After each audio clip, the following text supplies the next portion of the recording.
I found out I didn't matter anymore when my own daughter said it out loud, casually, confidently, like she was stating the weather, not erasing my life. Hi, my name is Evelyn Parker.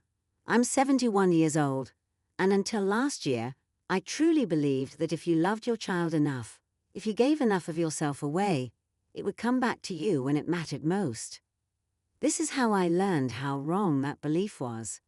Let me start with the part that still echoes in my head, because stories like this always have a sentence that splits your life into before and after. You're too old to matter now, Mom. She didn't shout it. She didn't spit it. She said it the way people say things they've been thinking for a long time, relieved to finally get it out. We were sitting at her kitchen table, my daughter's house, white countertops, stainless steel appliances, everything sharp, clean, and cold. My coffee had gone untouched in front of me. Her hands were wrapped around her mug, wedding ring flashing under the lights, jaw tight, like she was bracing for an argument she'd already decided she'd won. I remember blinking. Once. Twice. "I'm sorry," I said. She sighed, the way you do when someone is being slow on purpose. "I just mean, decisions don't revolve around you anymore. You've lived your life. Lived my life. Like it was over. Like I was a finished project shoved into storage." My daughter's name is Lauren. She's 42, smart, organized, efficient to a fault. The kind of woman who plans 3 years ahead and doesn't understand why everyone else can't keep up. I used to be proud of that. I told people I raised her to be strong. What I didn't realize was that somewhere along the way, strength had curdled into entitlement. The conversation that day was supposed to be simple. She'd asked me to come over to talk about the house I'd lived in for 40 years. The house I'd paid off with a combination of long hours, careful budgeting, and a marriage that ended too soon with a heart attack and a folded flag. I thought she wanted to help me downsize. Instead, she wanted to tell me she and her husband had already decided. "You can't maintain it anymore," she said, gesturing vaguely, as if the walls themselves were burdened by my presence. "And honestly, it's not practical for you to keep all that equity locked up." Equity. That word hung in the air like a stranger. "I wasn't aware I'd asked for advice," I said carefully. Lauren leaned back in her chair. "Mom, don't make this difficult." There it was, that familiar tone, the one she used when she was 15 and thought she knew better than everyone in the room. "I'm not making anything difficult," I said. "I'm just confused. You said we were talking. This sounds like you've already decided." She didn't deny it. "Well," she said, shrugging, "someone has to be realistic." Her husband, Mark, stood by the counter pretending to scroll on his phone. He didn't look at me. He didn't need to. Silence can be agreement when it's convenient. They'd already talked to a realtor. They'd already run the numbers. They'd already planned where I might go. A condo. Assisted living. Somewhere manageable. Somewhere smaller. Somewhere quieter. Somewhere out of the way. "I'm not incompetent," I said, my voice steadier than I felt. Lauren smiled. Tight. "No one said you were. Just outdated." Outdated. I laughed then. A short, disbelieving sound. "Is that what I am now? A model you're phasing out?" She looked at me with something dangerously close to pity. "Mom, this isn't about feelings. It's about efficiency." That's when she said it. "You're too old to matter in decisions like this." I don't remember standing up. I just remember the scrape of the chair against the tile, loud and final. "I matter in my own life," I said. She didn't respond. That was worse. I drove home in silence, hands tight on the steering wheel, heart pounding like it was trying to warn me about something I hadn't fully understood yet. The house greeted me the way it always had. Familiar creak of the floorboard, afternoon light slanting through the living room window, dust motes floating like they had nowhere better to be.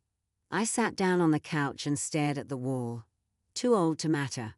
I'd given birth to her at 29, raised her mostly alone after her father died. Worked 2 jobs for years. Missed vacations. Missed sleep. Missed parts of myself I never got back. And now, apparently, I was obsolete. The next few weeks were a blur of tension disguised as politeness. Lauren called more often, not to ask how I was, but to check in. She asked pointed questions about my memory, my health, whether I'd fallen recently. She started talking slower to me, louder. Mark emailed me articles about senior living options. Lauren sent links to condos I hadn't asked about. They stopped asking what I wanted. They started telling me what would happen. Not of losing the house, not even of losing independence. The fear that maybe, just maybe, they were right. That age had quietly disqualified me from being taken seriously. That the world had shifted without telling me, and I was standing on ground that no longer counted as solid. That fear lasted exactly one night. Because the next morning, I woke up angry. Not loud anger, not screaming anger. The cold, clarifying kind. I made an appointment with a lawyer. Not because I planned revenge. Not yet. Because I wanted to understand what mattering looked like on paper. The lawyer's office smelled like old books and lemon cleaner. His name was Thomas Green. Grey hair. Calm voice. The kind of man who listens more than he talks. I told him everything. He didn't interrupt. He didn't rush me. He didn't speak to me like I was fragile. When I finished, he folded his hands and said something I'll never forget. "Mrs. Parker, you matter very much." I felt my throat tighten. "You are competent," he continued. "You own your home outright. You have full legal authority over your finances and your decisions. Your daughter's opinions are just that. Opinions." I exhaled slowly. "And," he added, eyes sharp now, "if anyone tries to override that without your consent, the law takes a very dim view of it." Something inside me clicked into place. For the first time in weeks, I smiled. Because while my daughter had decided I was done, the law hadn't. And neither had I. The first thing I noticed after meeting with the lawyer wasn't relief. It was how differently I carried myself. I'm Evelyn Parker, 71 years old. And once someone reminds you that you still have legal standing, you start to remember you have a spine too. I didn't tell Lauren about the lawyer. Not because I was hiding, but because I wanted to see how far she'd go if she thought I was still cornered. There's something revealing about people when they believe you have no leverage. And she went far. Within a week, she showed up at my house unannounced. Again, this time with a clipboard. I wish I were joking. She stood in my doorway, coat still on, lips pressed tight, like she was bracing herself for resistance. "I made a list," she said, holding it up. I stepped aside and let her in. Not because she deserved the courtesy, but because I wanted to hear it all. She walked through the house slowly, eyes scanning the walls, the furniture, the framed photos. Not with nostalgia. With assessment, like an appraiser. "You have too much stuff," she said. "This would all need to go." Would. She sat at the dining table and began checking items off. "Sell the house by spring. Use the proceeds to get you settled somewhere manageable. We'll oversee the finances so nothing gets misused." I poured myself a glass of water and sat across from her. "Misused by whom?" I asked. She waved her hand. "Mom, don't be dramatic." That sentence again, the one that meant stop resisting. "I'm not dramatic," I said. "I'm listening." She looked relieved, encouraged. "We've been talking to Mark's parents," she continued. "They agree this is the responsible path." Of course they did. People are generous with advice when it costs them nothing. "And what do I want?" I asked. She blinked. "What do you mean?" I said slowly. "Have you asked me what I want?" She sighed, rubbing her temple. "Mom, this isn't about wants. It's about reality." Reality, efficiency, practicality. All words that made it easier to ignore the human being sitting across from her. That night, After she left, I pulled out the folder Thomas had given me. Power of attorney options, asset protection, estate planning, pages and pages of quiet authority. I read every word. Over the next month, Lauren's behavior escalated. She started bringing up my memory constantly. "Do you remember telling me that? You already agreed to this. I think you're forgetting things." She said it sweetly. Concerned. The way people do when they're laying groundwork. She suggested I see her doctor. She offered to come with me to appointments. She asked for access to my accounts, just to help. Each time I declined politely. And each time her frustration grew. Mark stopped pretending altogether. He started correcting me mid-sentence, talking over me, referring to me in the third person while I was in the room. "She doesn't really understand the market," he told Lauren once, right in front of me. "It's too much for her." I smiled and sipped my tea. Because here's what they didn't know. Every conversation, every suggestion, every pressure-filled visit was being documented. Dates, times, exact phrases. Thomas had suggested it gently. "Just in case," he'd said. Then came the turning point. Lauren sent me an email titled Next Steps. Bullet points, timelines, deadlines.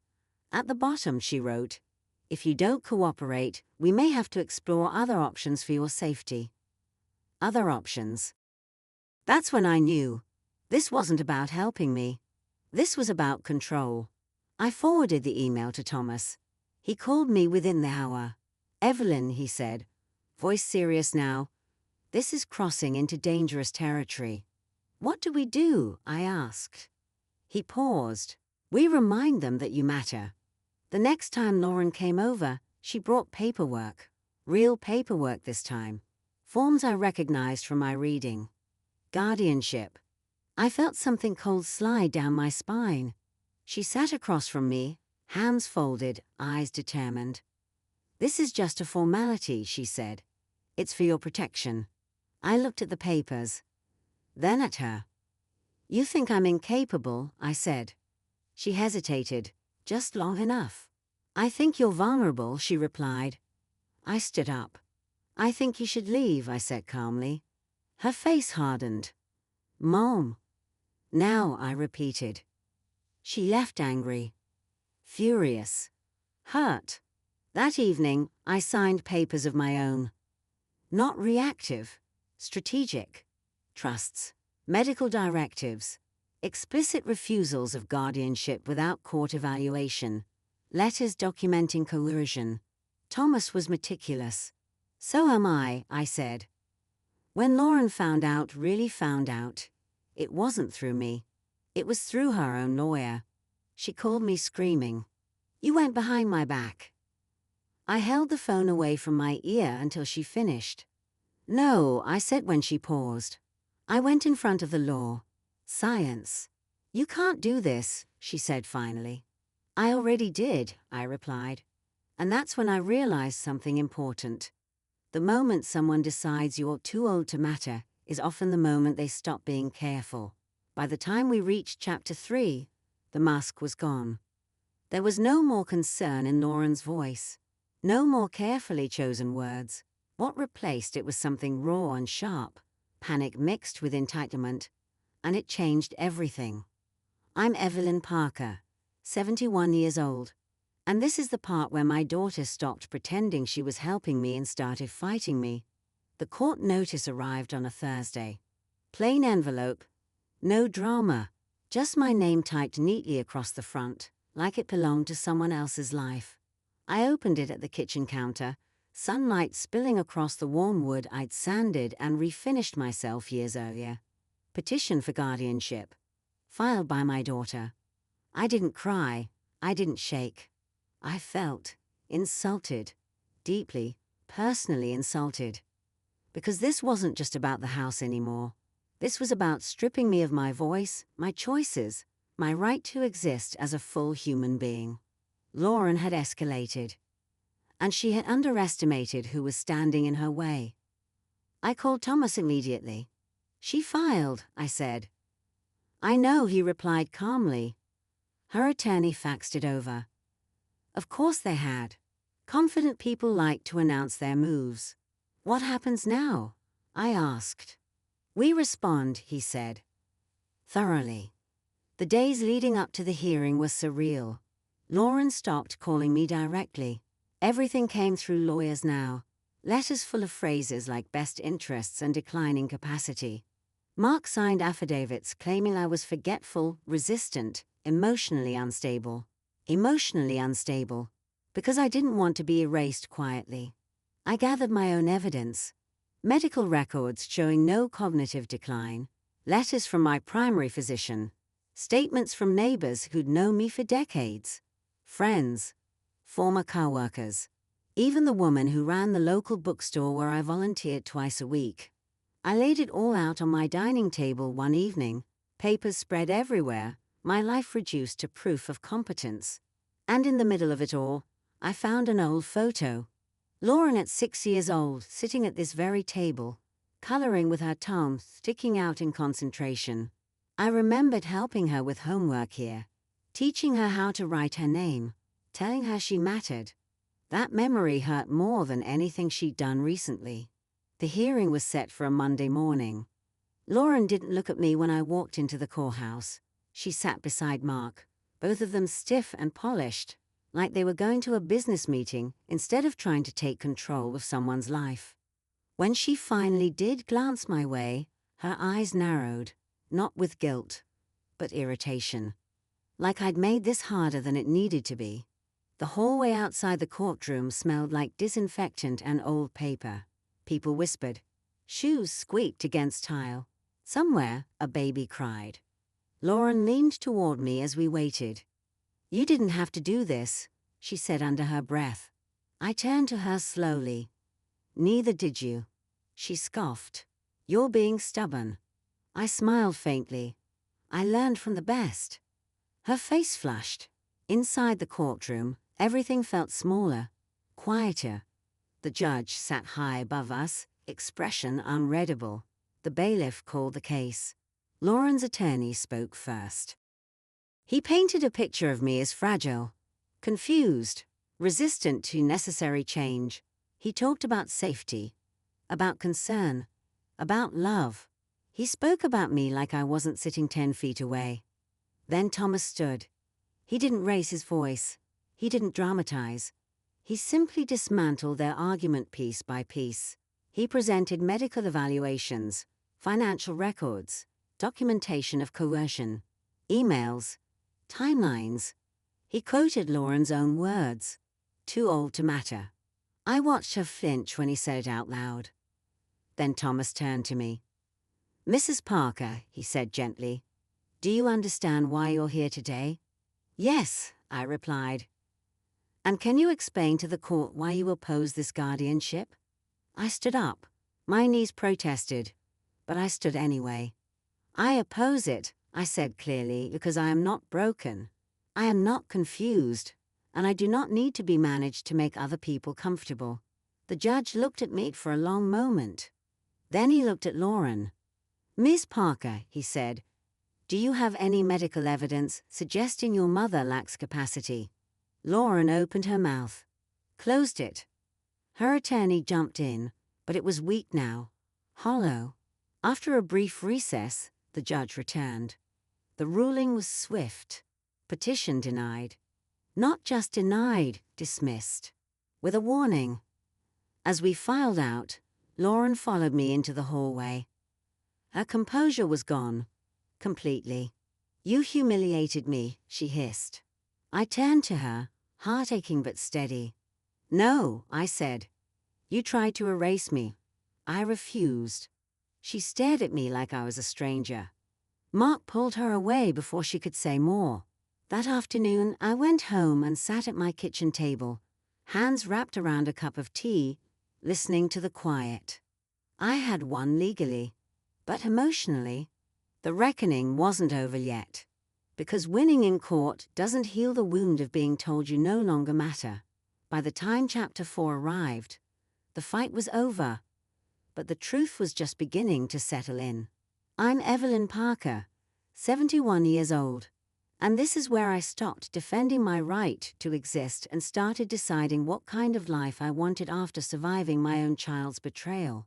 After the court hearing, there was no dramatic confrontation, no tearful apology, no sudden awakening. Life doesn't usually offer those neat endings, especially when pride has been wounded in public. Lauren didn't call for weeks. At first, I told myself I didn't care, that I was relieved, that the silence felt lighter than the constant pressure, the subtle gaslighting, the constant implication that I was one misplaced word away from irrelevance. But I'd be lying if I said it didn't hurt. There's a specific grief that comes from realizing your child doesn't love you. They love the version of you that's convenient. The compliant one, the quiet one, the one who signs where she's told and steps aside when asked. Once I refused to be that woman, Lauren didn't know what to do with me. Word traveled faster than I expected. Small towns are like that. People didn't ask directly, but I saw it in the way neighbors lingered a little longer at the mailbox, the way friends checked in with careful voices. "You okay, Evelyn?" We heard things got tense. I told the truth, calmly and without embellishment. Not to shame her, but because I was done protecting her at my own expense. A month after the hearing, a letter arrived. Handwritten. Lauren's handwriting was still neat, still precise, still controlled. Reading it felt like stepping into a room I hadn't been in for years. She didn't apologize. Not really. She wrote about stress, about fear, about how hard it is watching a parent age, about how she felt like she was losing control of everything. Control. That word again. She ended the letter with, "I still think I was trying to help, but maybe I went too far. Maybe." I folded the letter carefully and set it in a drawer. Not because I forgave her, but because I didn't want her words rattling around in my head anymore. The real shift came when I did something I'd been postponing for years.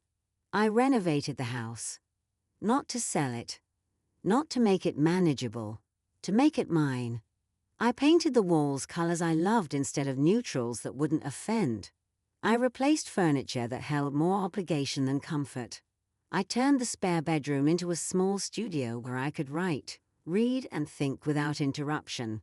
Every change felt like reclaiming space, not just physical space, but emotional ground. I updated my will again, carefully, thoughtfully, not out of spite, but clarity. I left instructions, boundaries, letters for the future. Not explanations, not justifications. Truths. Lauren eventually came by again. Months later. Unannounced but quieter this time. Smaller somehow. We sat at the same table where she'd once decided I no longer mattered. She didn't try to manage me. She didn't bring papers. She didn't mention the house. She asked how I was. It was awkward, unfinished, but real. I was afraid, she admitted finally, and I thought fear gave me the right to take over. I nodded. Fear explains behavior. It doesn't excuse it. She didn't argue. We're not close now. Not the way we used to be. But we're honest. And that's something. Here's what I learned through all of this. Aging doesn't make you invisible. Letting people treat you like you are does. Being old doesn't mean being weak. It means you've survived long enough to recognize when someone is trying to write you out of your own story. My daughter said I was too old to matter. The lawyer disagreed. The judge disagreed. And in the end, so did I.